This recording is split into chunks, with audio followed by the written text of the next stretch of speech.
Can American conservatives unite to fight against a surge of anti-Semitism?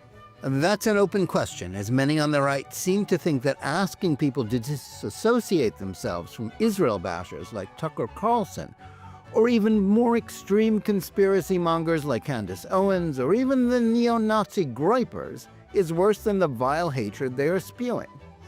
Is a movement that thinks there can be no enemies on the right, even when they are anti-Semites, vulnerable to being hijacked by them and their apologists and enablers? Next, on Think Twice, we take a deep dive into this controversy and how it threw the prestigious Heritage Foundation think tank into chaos, with Victoria Coates, a scholar who has been at the forefront of the controversy, and find out what's next in the battle against anti-Semitism.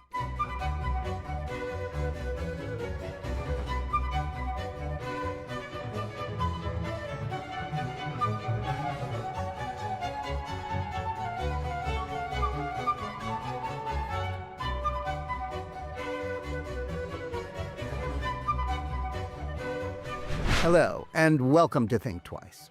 Today we have an important conversation for you with the Heritage Foundation's Victoria Coates about the troubling rise of anti-Semitism on the political right. But before we start today's program, I want to remind you, as always, that in addition to Think Twice, there is a Jonathan Tobin Daily podcast where I share more news and analysis with you about the most significant issues we're facing today. You can find The Daily Show under Jonathan Tobin Daily on the JNS channel, wherever you get your podcasts. Also, a programming note. We'll be off next week, but we'll be back 2 weeks from now with a special Ask Me Anything episode, in which I'll answer viewer and listener questions about just about anything. Please send in your questions to thinktwice@jns.org, and I'll get to as many as I can. And now to today's program. Can a conservative movement that includes Tucker Carlson be part of a battle against a rising tide of anti-Semitism sweeping the globe? Since leaving Fox News, Carlson has thrown off all restraints and now will platform anyone who will bash Israel and the Jews, even Holocaust deniers, neo-Nazis, and those on the far left. But his close ties to the conservative and Republican establishment made headlines in recent months when he hosted groyper Nick Fuentes for a chummy interview on his popular podcast.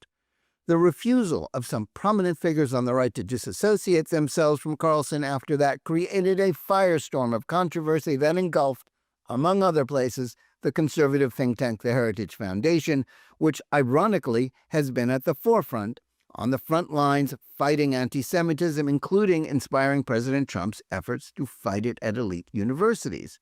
Yet the head of Heritage initially released an appalling video saying that he would never disavow Carlson and claiming that a venomous coalition was attacking him. He since apologized and walked back that response, but with the controversy going on, many supporters of Israel's and leading conservatives are leaving Heritage. But today we have the opportunity to get to the bottom of this story with someone who is both a leader in the fight against anti-Semitism and anti-Zionism, as well as a major figure at Heritage, and we're pleased to have her with us today to discuss it. Victoria Coates is the vice president of the Catherine and Shelby Cullum Davis Institute for National Security and Foreign Policy at the Heritage Foundation. Her writing has appeared in outlets including Bloomberg, the New York Post, and the Wall Street Journal. She served in a number of roles in the first Trump administration as the senior policy advisor to the Secretary of Energy and deputy national security advisor for the Middle East and North Africa for President Trump. In addition, her work on policy, she's a distinguished art historian and is the author of David Sling, A History of Democracy in 10 Works of Art. And she's also the author of the 2024 The Battle for the Jewish State, How Israel and America Can Win. Victoria Coates, welcome back to Think Twice. Jonathan, great to be with you. Well, Victoria, thanks so much for taking the time to join us today. I want to start by asking you the question a lot of people have been asking in the last few months.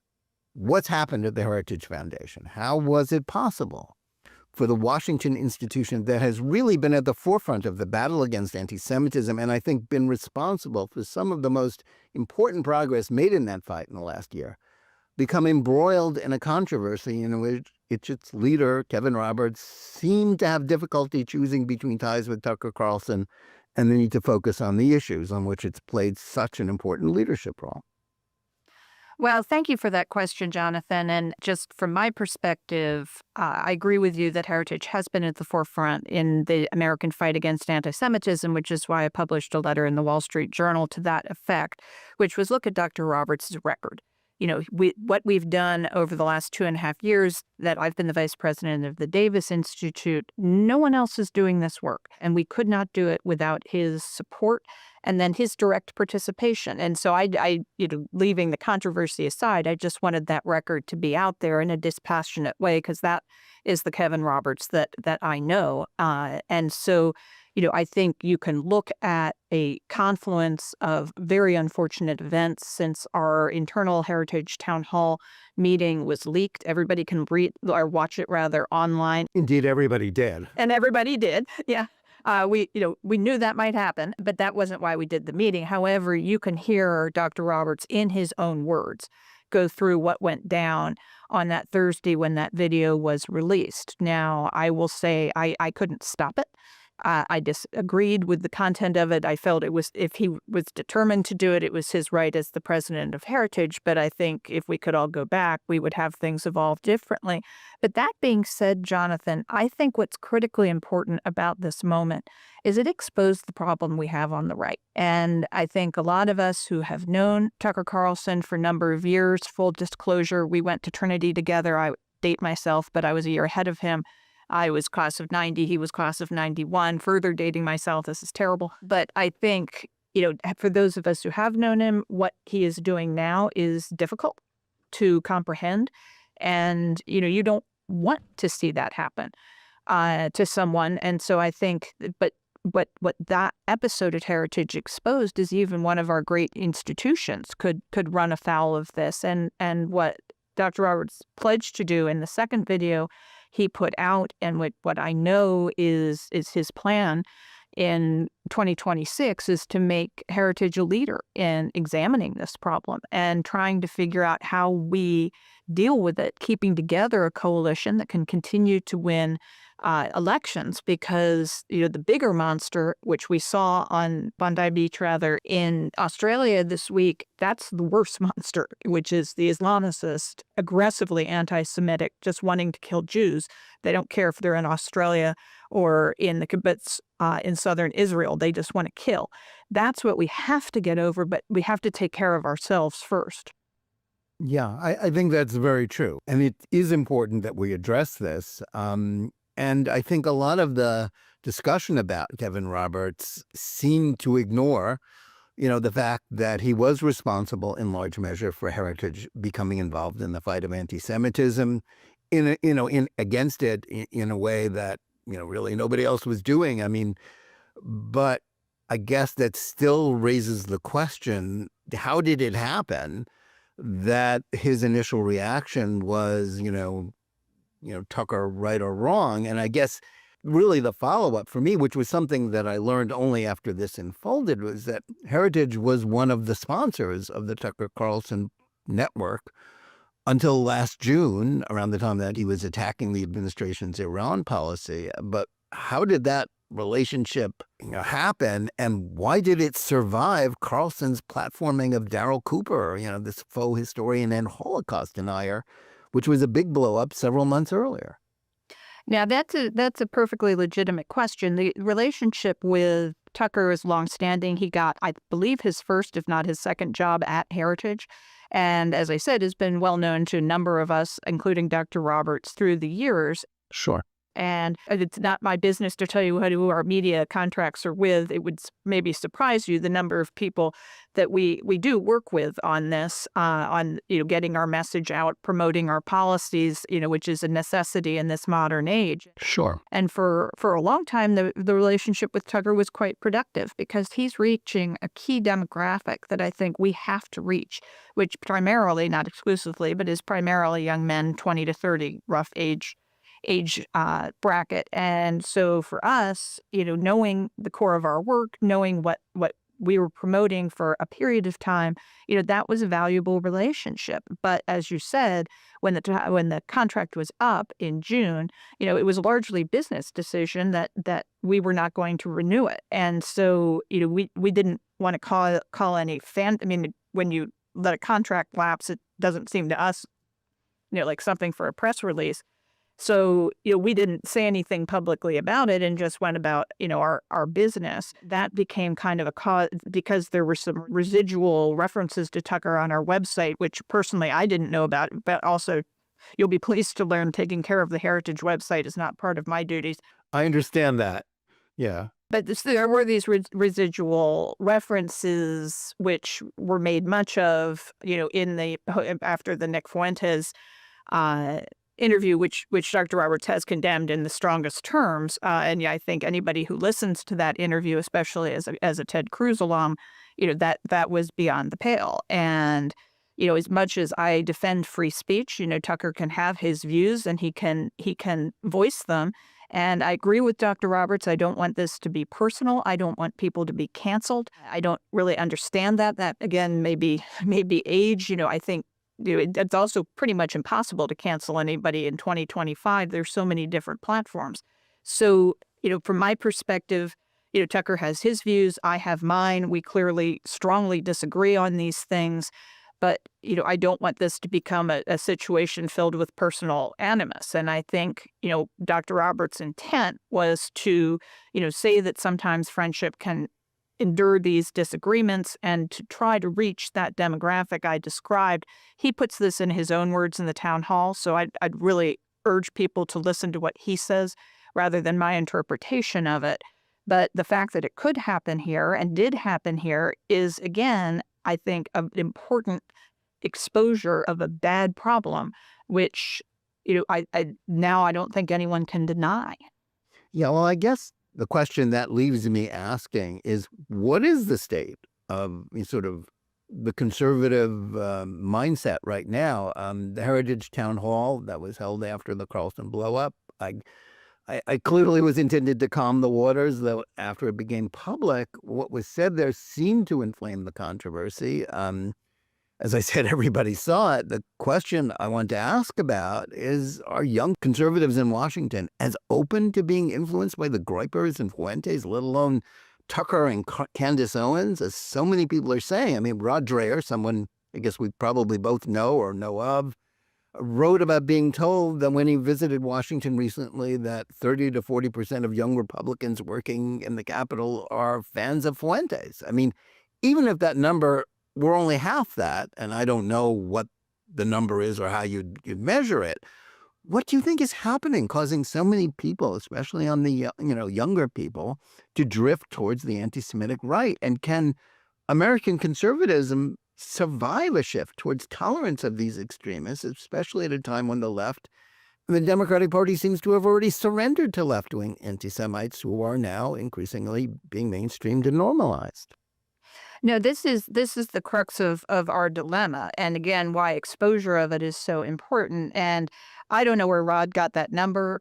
I mean, I've been told it's higher, Wow. Okay. but again, I don't know how you measure it. Sure. But certainly it is a strong undercurrent that is real. And so I think we have to go back and look at the experience of that demographic. A lot of them were shaped by the 2008-2009 financial crisis and by a lot of loss and sort of displacement in their early youth, which I think they felt was kind of, a grievance for them, for want of a better word. And then this was the generation that was graduating from high school during COVID, and they lost a lot. Some of them lost 2 years of social interaction, retreated entirely onto online platforms. That was their means of socialization. A lot of them then, when they came out of COVID, weren't quite sure, how do you ask a girl out? They still do that these days. Or, how do you interact intellectually? And it is a lot easier, as all of us now know, to kind of retreat behind a Zoom and not engage in good faith discussions and to demonize our opposition. And a lot of what happened to, say, Charlie Kirk, with that young man who had retreated into a world of video games and fantasy. Charlie, for him, wasn't a human being. The human being we all knew, many of us loved him. But I mean, he was a human like anybody else, and he wanted to debate people personally, directly. But for that young man in particular, he became a thing, an it. And he's an enemy in a video game that deserves to die. And so I think you have a lot of these folks consuming a lot of information, particularly on TikTok. We've done a tremendous amount of work on this at Heritage, where it is very heavily skewed anti-Israel, anti-Jewish, particularly. And they're getting this just constantly. And on top of that, another thing we've been working on is the sort of infiltration of these views into official public K through 12 education in the United States, which is a real problem. So even if you're coming from a household that is pro-Israel, disagrees with anti-Semitism, would never consider yourself anti-Semitism, all day in your classroom, you're getting this kind of soft, repeated questioning of Israel, questioning of the Jewish people, denial of the Judeo-Christian values of the founders. I think it was interesting. Elon Musk was talking about this on a recent broadcast when he said he was asking a friend's kid, what she learned about George Washington, and all he got back was he was a slaveholder. And that was literally all this affluent, upper-class student at a very good high school could tell about George Washington. And so that's what they've been educated on. And I think that is what has created the vulnerability. And as with so many things that were exposed about our education system during COVID, it is beholden on us to get after this. Yeah, well, it's a frightening situation, and I think you've described it pretty well. I want to drill down, though, on something you noted in your previous answer. And at the heart of this sort of mini civil war on the right is the notion that gatekeeping, quote unquote, to keep out extremists is worse even than the extremism or even anti-Zionism and anti-Semitism that is trying to be gatekept. I think we should all understand that the left's intolerance against dissent, against their woke catechism and their other, intersectional myths has fueled a backlash on the right that gave gatekeeping a bad name. But how is it possible to have a coherent conservative movement without boundaries? Wasn't that one of William Buckley's great accomplishments as he built the modern American conservative movement? Why is it that we're now asked to basically accept anyone when we know that really nobody really does that? Everybody draws lines. The question is, where are you going to draw those lines? No, that I think is the most important question for us going into 2026 and then 2028 is, where are those lines? What is the difference between somebody who wants to have, a policy conversation with me about U.S.-Israel policy, and if and that keeps being couched as, is that anti-Semitic? Of course not. There are 9-10 million citizens of Israel who question their government every single day, Jonathan. Yes, just as 335 million Americans get up every day and criticize their government.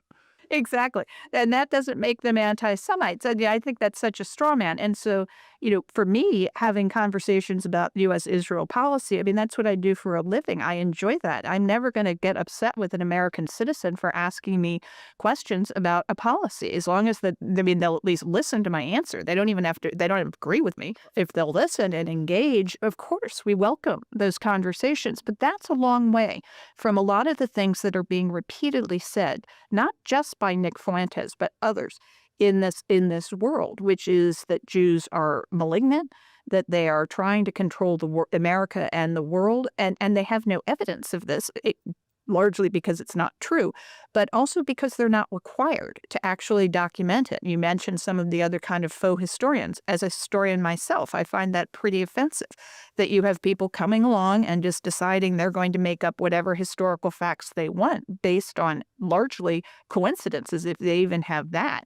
And then coming on as if there's some great alternative voice because they have no actual basis in real history, which, as we know, is very difficult because you're trying to piece together the best possible version of past events with an imperfect record. And so you have to be extremely rigorous about that record, what you do have, if you're going to write persuasive history. So I think that's part of the danger that we face here, and making sure that, when we have disagreements, as civilly as we can, to say, look, I disagree with that. Here's my evidence. What do you think?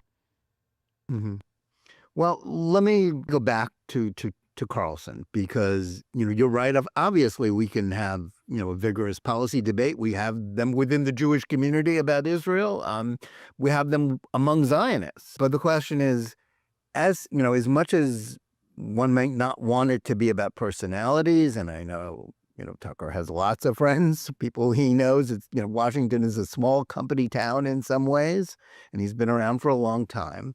But how does the conservative movement function with such a prominent person? I mean, because he really is prominent. He's got a big following, seems to still be a member of the inner circle in the Trump family, close to the vice president, who is not merely, just asking questions, as he disingenuously claims, but is now basically at war with the whole idea of a Judeo-Christian heritage, and is willing to platform anyone, wherever they are on the political spectrum or religious spectrum, who will say something horrible about Israel, including, just the worst figures from the UN or the far left. How does conservatism function when someone who's basically at war with the Jews in Israel is still kind of part of the Republican establishment?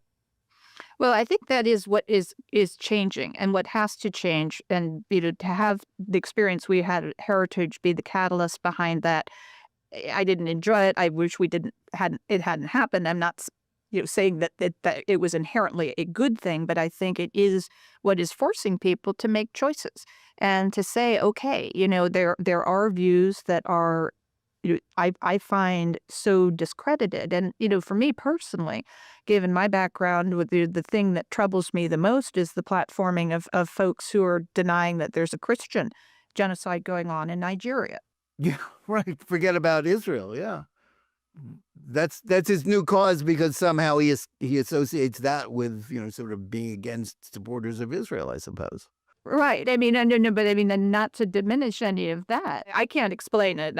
But just for me personally, that shows that this isn't just about the Jews in Israel. This is a broader set of positions that are deeply troubling. And so, I think we do need to come to terms with what that is, what the role of these views are, what is, the line between a Nick Fuentes, because it's easy to say that Fuentes and Kevin Roberts did this very explicitly, to say that these views are just so bizarre, extreme, and unfounded, that is easy to condemn. What you're pointing to is something that's much harder, with somebody who is well known, as I said, many of us, and has been a friend and has been a political supporter. You mentioned the vice president, and that was a key relationship for them. So, that is, I don't, unfortunately, I wish there was an easy answer, and I could tell you that saying this is good, saying this is bad, and we have these bright goalposts. But, that doesn't really exist right now, but that doesn't mean we can't grapple with it and try to establish those goalposts for the broadest possible coalition of conservatives that we can put together, because that's the only thing that's going to actually win us elections.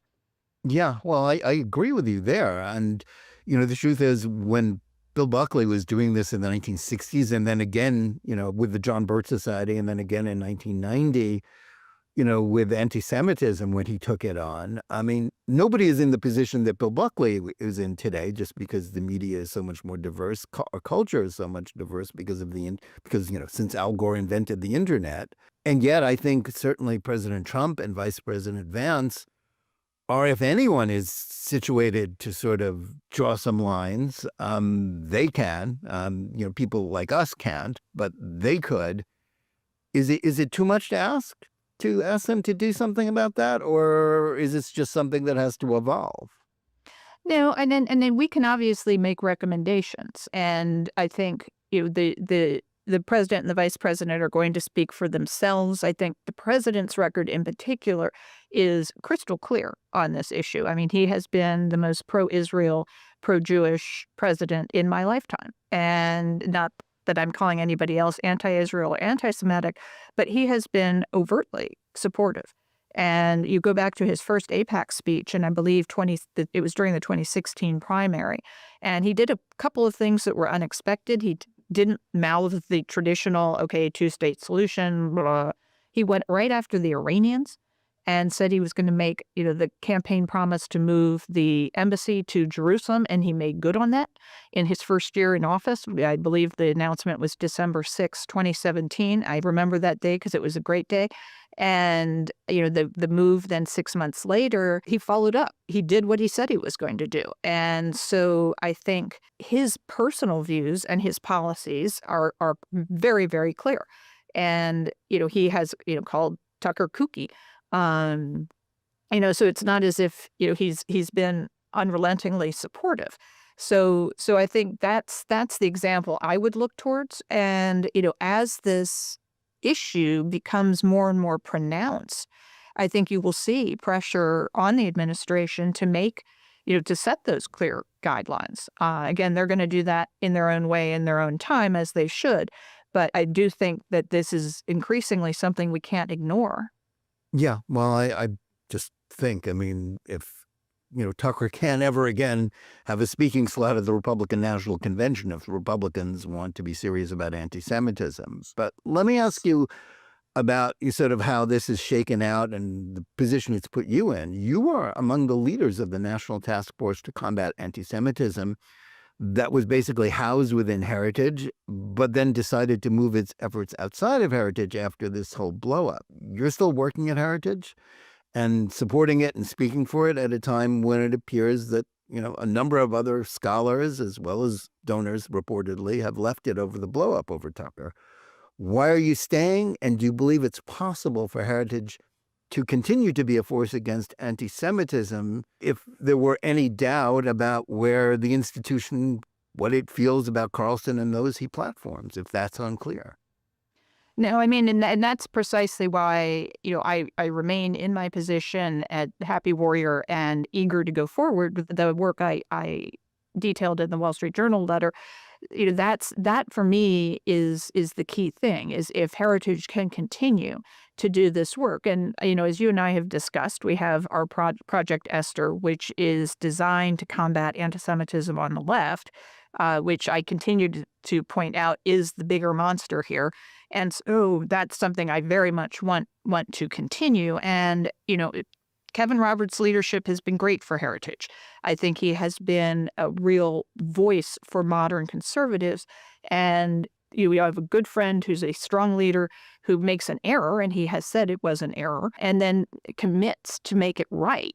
And I feel like if I can help him do that, and in assisting in that process, I can help get rid of, what is a bad, noxious problem in the conservative movement. That is the best possible use of my time. And so for me, that was, it wasn't even really a call. It was, I want to make this right. I want to figure out a way we can use, a very bad thing that happened to us for the greater good. I am very confident in that decision. I am excited about what we have planned for 2026. Going forward, we're revealing our 4 new cornerstones for our heritage policy. Again, I don't want to get ahead of that, but I think we really have the opportunity to modernize the institution, make it even stronger than it was before. And, clarity on these issues is something, as you said, it's hard. This is a difficult problem. I'm not saying we're 100% cooked yet, but getting to clarity on these issues will be central to that effort. Yeah. Well, let me just ask one more question about this whole thing. And that is about Kevin Roberts, who, whether he wanted it or not, and clearly he didn't, became the focus of this even more in some ways, as much as, Tucker or Fuentes. You work with him personally, you know him in a way that obviously our audience does not. Sort of the initial explanations for that awful video that got posted struck a lot of people as like, they didn't get it. And even the excuses didn't seem to make any sense. Does he get it?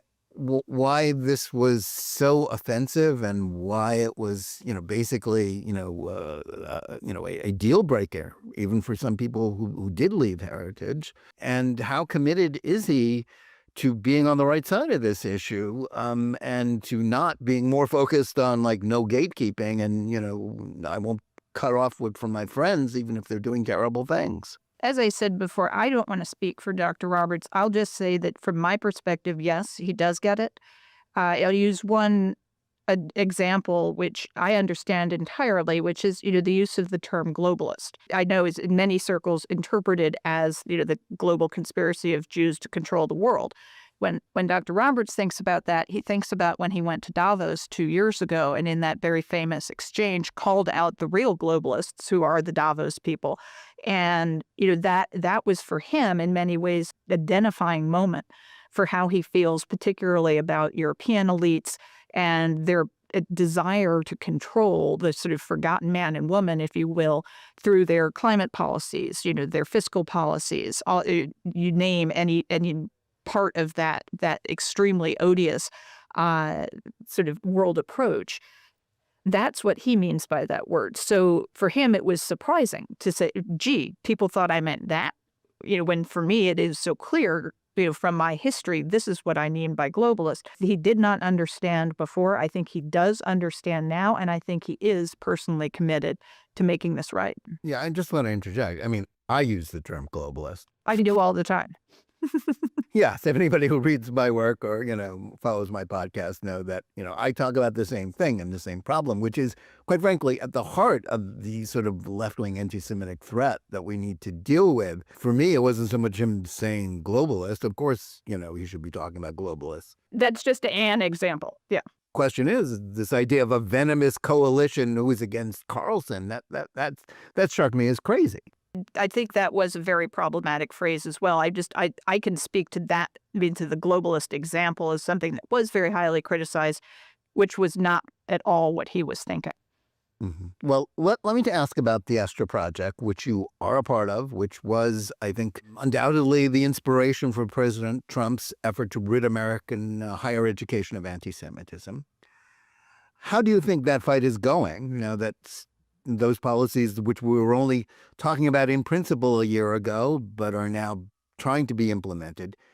Can it succeed in the long run? And I guess the question I have about that I'd like your opinion, is that if there is no infrastructure within the government, whether it was at the Department of Education that Trump and most Republicans want to eliminate or somewhere else, can it be that even those schools that have made settlements with the government and promised to end their enabling intolerance for anti-Semitism to ensure that these institutions don't backslide? I mean, how is this going to work going forward, do you think? Now, I think it's going to have to work on a couple of different levels. And important to just note that Project Esther is entirely a Heritage Foundation housed at the Davis Institute, which I lead, but also including our education groups, our legal groups, our domestic policy groups all participate in that. So that is entirely a heritage thing. The National Anti-Semitism Task Force was supportive of Esther, but they were never the implementers of it. And so that's a distinction I think most people don't understand. So Esther is part of our goals for 2026 as Davis, and one of its particular, we're going to be particularly interested in precisely that policing that you're talking about, in providing as much support as we can to watch the implementation of these deals between institutions of higher education and the government, what's actually being done. And no, nobody in the executive branch has time to be running around to 1,000 different colleges and universities and looking at that. So that is an area where we can assist. And then going forward, I think the key institutions for this are going to be the State Department, which houses the anti-Semitism envoy, the Department of Justice, which also has an anti-Semitism group, but then it also has to come from the White House. And one of the things that I've proposed that my friend, who I know is also your friend, Eli Kohanem, came up with is the idea that you create a White House figure who is both the State Department's anti-Semitism envoy, a position that generally deals with international anti-Semitism, but then is double-hatted on the domestic council as somebody who works on domestic anti-Semitism, that you bring those two things together and have one powerful person who's managing both of those portfolios, put some real oomph behind it, and see if that can make a real difference. And in general, I'm a fan of, you start these things at the White House, you put the presidential authority and gravitas behind it, get it going, and then figure out which department and agency. And as you noted, we're going to see some real changes. I think we will see the abolition of the Department of Education by the end of President Trump's term. I know Secretary McMahon is deeply committed to it. We have some wonderful former staffers who are over there with her working on it. It has been, a real problem since establishment, I believe, in 1979. I don't think we can look at K through 12 education as any way materially improving during that period. And we've also seen a real devolution of our higher education institutions. So it has manifestly failed. But where those necessary capabilities and authorities go, I don't know that we've answered that yet. There are arguments to be made for various different institutions, but figure out what that home is, establish the right offices and authorities, which is critically important, and have the work done from there. Yeah, I think you're absolutely right. I think Ellie Cohen's idea is very good. We saw this in the last administration when we had a very prominent, respected anti-Semitism envoy in the form of historian Deborah Lipstadt, who, would speak about anti-Semitism abroad, but was silent about anti-Semitism at home at a time when it was really in crisis. And then only after she left office admitted that was a failure, which, thanks a lot. That has to change. Clearly, there has to be something more than, just it can't end with these agreements with these schools, because then they will just backslide, won't they? No, absolutely. And it's not limited to the schools. The schools have been the flashpoint for it, but there are others, not non-governmental organizations. You go down the list, all sorts of other institutions that need to be watched, held accountable. And if they're promoting, speech that leads to violence, that isn't free speech. If you are inciting violence, that runs counter to our laws. If you are supplying material support to a designated foreign terrorist organization, such as Hamas, through your activities, whoever is funding you, that runs counter to our laws. That's not free speech. Yeah, absolutely right. Now, I'm looking abroad. You wrote in your book that came out last year that the Palestinians, as you said to me when you were here, need to get the message that they have to end their century-long war against Zionism and the existence of Israel. But I think the question of the moment, in the aftermath of the agreement to at least temporarily end the war that started on October 7th, is that if Hamas is allowed to stay in power, even in only part of Gaza, as is the current situation since the ceasefire and hostage release deal that was brokered by the administration, won't the message be that the world is prepared to stand by and wait before they start the next war, and that all this pro-Hamas propaganda around the world is actually, succeeding? Well, that is, I think, what the problem that we've seen in Australia, for example, is where you have a government that, even after they had to expel the Iranian ambassador in August because the IRGC was running around Australia paying Eastern European thugs to foment the 1,600 examples of anti-Semitism that have occurred in Australia since October 7th, 2023. Even after that, you have the Prime Minister of Australia coming out and recognizing a Palestinian state. What does that do? That tells Hamas what you did on October 7th was legitimate. That was a tool to get to your political end, and we think it worked. And so we and the French and the Canadians and a whole bunch of people who shouldn't have known better are going to recognize this Palestinian state. And what do we get? We get Hamas encouraged to hang on because they think that's what they're being told, and they're not necessarily wrong.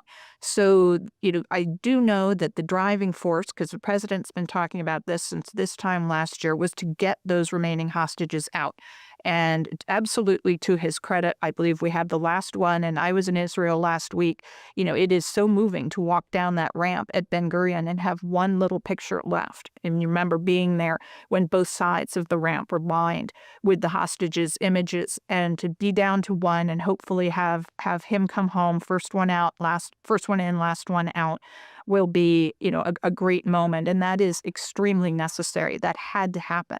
Now, if the Palestinians would like to have a better life, if they would like this to become a better situation for them, whether it be in Gaza or Judea and Samaria, wherever they're going to be, that is a question for them. And I think in Israel, if Hamas refuses to meet these benchmarks, I think Israel has every right to go to all of those countries that signed on to the president's plan and say, okay, we've moved on to step 2. We're ready to do X, Y, and Z. We have, the ceasefire is fragile, but it's holding.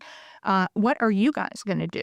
Because this is your problem, to force them to disarm. And if you can't do that, diplomatically or through whatever means, then we have to go back in. I think that'll be the conversation. It's going to be a tough one, but this is on Hamas. It's not on Israel. Yeah, I think that's exactly right. And of course, I don't think anybody seriously believes that the countries that have supported, the ceasefire and claim that they're going to do something in Gaza are willing to disarm Hamas. I think they'll be happy to go in and just be a presence. Everyone knows that the only force that can disarm Hamas is Israel. So that's a question of what the president is going to decide about that, because of course he values the ceasefire. It was a great triumph. It was a great triumph for his diplomacy, especially the hostage releases. But if the ceasefire has to go in order to get rid of Hamas, I guess the question is he going to do that? It's hard for any of us, let alone you or me, to know the answer to that question. But that is the key question, isn't it? It is. And he has said, that if Hamas breaks the deal, then he is behind Israel 100%. And certainly his track record over the first term and over these 10 months now would bear that out. So I expect he would be supportive. Yeah. Now, I think part of the debate in Washington about Israel has now become also one about Qatar. Its enormous influence operation in the United States has won some real successes, including the creation of a faction I've taken to calling the Qatar First Republicans, who are doing what they falsely accuse supporters of Israel of doing, and obviously Tucker is one of them. How can the administration sanction, as it is proposing to do, the Muslim Brotherhood as a terrorist organization, while at the same time maintaining very close ties with the Muslim Brotherhood's main funder, host, and sponsor, the Emirate of Qatar? How can that play out in a way that provides a coherent answer, both about the conflicts in the Middle East and about anti-Semitism abroad, when Qatar is sort of subsidizing that? Now, this is going to be a big challenge. And I think, our experience in the first term when we had the so-called Gulf Rift in June of 2017 with, UAE and Saudi and their allies essentially boycotting and blockading Qatar. The president was very clear to us at that point. He said, we need all of our partners and allies in the Gulf. And, there are a number of things that make Qatar an interesting country in terms of both its wealth, as you point out, which is historic for the number of people it supports, and then their natural gas potential. They will be, I believe, the largest exporter by the end of this decade, unless we get our act together. But in that case, they'd be the second largest.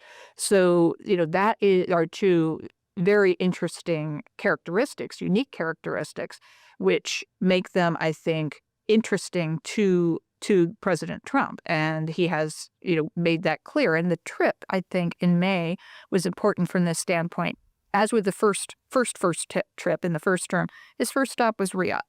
Clearly Saudi Arabia is a key partner for him. He understands that relationship granularly and wants to emphasize that it is a major ally to the United States. But then he went on to Doha. He went to Qatar, and then he went on to Abu Dhabi. Message is the same. I need all of them. And, that has been his consistent policy, and he has been able to bring those countries together. We got to the end of the rift at the end of the first term. We have now cooperation between them. They were all sitting behind him in Sharm el-Sheikh. So, I'm one of these people who, sees we don't have a perfect ally. And those who say that they have found them and, have found the perfect ally and they've solved the controversies around the Gulf, I generally find are on a payroll, and so, and Qatar does have a big payroll, but they are far from the only ones with the payroll. So my other issue with defining Qatar as the root of all evil is it takes your eye off the ball of what actually is in the Middle East, in my perspective, which is Iran. So I would like to focus on the Iranians. I would like to encourage our partners and allies who want to be closer to us to, improve some aspects of their activities. And I think that can potentially be productive. Not saying anyone's perfect or anyone isn't, but in that case, I do agree with President Trump that we do need all of our partners and allies in the region. Okay. That's a reasonable argument. But how do we wind up sanctioning or designating the Muslim Brotherhood, which, is a force behind, terrorism and anti-Semitism around the world, when Qatar is obviously still closely tied to it? Yes, it's not a question of them not being perfect, but that's a specific holdup that I'm not sure how that conflict can be resolved. It's why the Muslim Brotherhood issue is so complicated. And I've been working on this for more than a decade, in Senator Cruz's office in the first term and now subsequently. And we've taken a lot of different runs at it. And it's one of the reasons the Brotherhood is so effective is they are so dispersed. And it's very hard to define precisely what it is. That's why, what is the legal definition of the Muslim Brotherhood? That's why the FTO has been so complicated. Another one that we worked on that analogous but was equally thorny was the IRGC. And when you're going to designate an official element in a foreign military, what does that look like? How do you get the criterion of the FTO, which are quite specific, to match that? And so I think that's been a problem. It is a problem for Qatar. It is a problem for Turkey. It's a problem for a couple of other countries that have these associations. And again, I think the burden is on us to say, okay, this is what we're doing. This is what it means for you. And this is what you're going to have to disassociate yourself from if you don't want to run afoul of this designation. Mm-hmm. Okay. Well, I think we've all been reeling, and you mentioned it earlier, at the news of the Hanukkah massacre of Jews in Australia. Yeah. Which is just the latest instance of how anti-Israel blood libels and incitement led to violence. Yet we know that much of the media and left-wing politicians, such as the mayor-elect of New York City, continue to spread these lies. The question is, are leaders on the right, including President Trump and Vice President Pence, doing enough to combat this? What do you want to see them doing going forward on these issues? No, it is really quite shocking. Exposes a number of things, Jonathan. And one thing that caught my attention is I don't know this, but it looks to me from their timelines that this would have been an immigrant who came to Australia after 9/11. And if you recall, there were a lot of politicians on both sides of the aisle who were bending over backwards to be accommodating to Muslims who wanted to immigrate because they didn't want to be called Islamophobic. And so this guy was let in and then had his child in Australia. The younger man was a full Australian citizen. And they grew up, and that child grew up without assimilating into Australian society at all. And the fact that they would pick Bondi Beach, I mean, literally the emblem of the laid-back Australian culture, which is so reminiscent of Tel Aviv. And, that they would pick that as the place to go and attack Jews on, a random night in December that happened to be the first night of Hanukkah. What was festering in that household for those 30 years, bringing that young man up to be so embroiled in hatred of Jews. But I would just add, like the terrorists on October 7th, they didn't ask for anybody's passport. And the hero who disarmed the father was a Muslim. Right. They didn't say, oh, you're a Muslim, we're not going to shoot at you. They shot at him and they hit him a couple of times. And he was the one who was actually able to disarm one of them.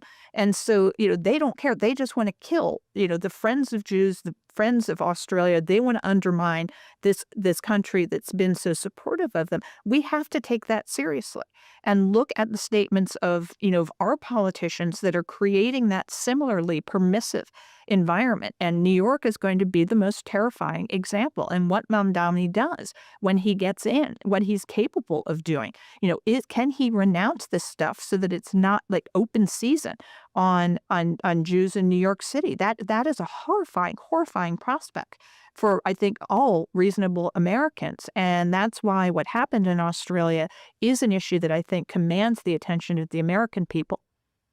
Yeah, I think you're absolutely right. And I think that's an important note for us to end on. Victoria, thanks so much for joining us today. How can our audience find out more about what Heritage is doing on these issues and follow your work? Well, it is always a pleasure to be with you. I really appreciate the opportunity to have this conversation. I'm just back from Israel, as I said, where one of the reasons to go is to have this discussion. I want to be very clear as much as I can on where Heritage stands. So you find us at heritage.org. If you search Victoria Coates under that, you get all of my publications, a lot of my media appearances, and then you can follow me on X at Victoria Coates. You will have to endure some Philadelphia sports fanery, which I know is not everybody's cup of tea, but I feel very passionately about it, so I will not be silent on this issue. Okay. That could be a whole separate podcast for us to discuss that. But Absolutely. anyway, thank you. We also want to thank our audience. Please remember to tune in every day for Jonathan Tobin Daily Edition, where you can hear wherever you get your podcasts. And whether you're listening to us there or on any one of them, or watching us live on Facebook or X or on the JNS YouTube channel, please like and or subscribe to JNS. Click on the bell for notifications and give us good reviews. Please write to us at thinktwice@jns.org and let us know where you listen or watch the show and what you think about it. And also a reminder, we'll be off next week, but we'll be back 2 weeks from now with a special Ask Me Anything episode in which I'll answer viewer and listener questions about just about anything, I guess including sports. Please send in your questions to thinktwice@jns.org and I'll get to as many as I can. And remember, keep reading and thinking for yourself, and we'll see you again soon.